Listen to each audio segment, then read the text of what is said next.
thing about the whole Jones thing is I'd always fight Jon Jones. I've always said that. You know, I don't know where it ever got twisted or... I've been here. This whole time, I've been here. Jon Jones is the one that hasn't been here, forced to fight again. When I lost to him in January 2015, I knew we'd fight again. I knew that this was just the beginning of a series of fights that him and I would have.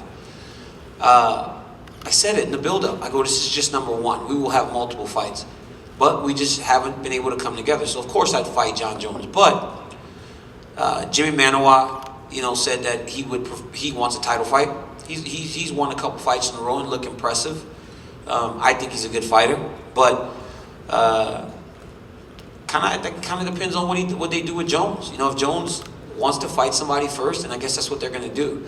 But if he's ready to come and fight me, then we would fight. I said that we do business, Jones and I. For all the hate, you know, when we're older, we will have made each other a lot of money. But if he's not ready to put him in the main event, I can understand, because we have all been burned by this young man. But if we are in a co-main event, it has to be to McGregor or somebody like that, because otherwise, who else would be in a main event above me and Jon Jones? We're not going to co-main event to just anyone. It has to be like the biggest star in the sport, and it's Conor McGregor. Jon said yesterday that the towel thing was the dirtiest thing he's ever seen in sports. What is your reaction to that comment? It's like you sit there and you take a table, right, and you put a whole bunch of kitchen appliances, right? And at the end of one side, there's a pot. And at the other side, there's a kettle. And that pot starts yelling, "You're dirty," while you're sitting there with a steroid needle. That's my opinion on that. You sit there over there, pot, with your Cialis or whatever that shit's called, and you throw it at the kettle. So get over there. Sit over there, pot, in detention. Jimi Manuwa? Yep. Hey, he's a tough guy. He punches hard, you know. I like his little thing, you know, one shot, one kill. Sounds cool. He wears sweatsuits. You know, a guy that wears sweatsuits is pretty cool, you know, but Jimi Manuwa can't do me anything, man.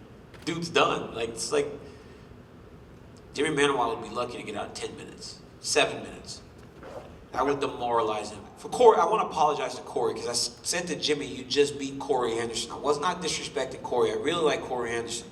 I think he was very young, so maybe he wasn't quite ready for Jimi Manuwa. 2 years from now, he beat Jimi Manuwa when he has a little more experience.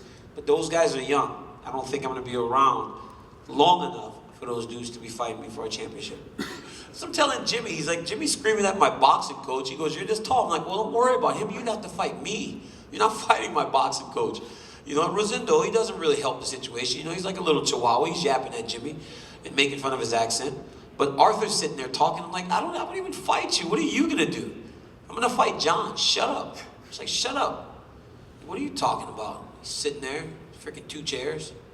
2 chairs to sit in one place. They gave him 2 chairs. Arthur Jones had 2 chairs. Just know that. And fuck him.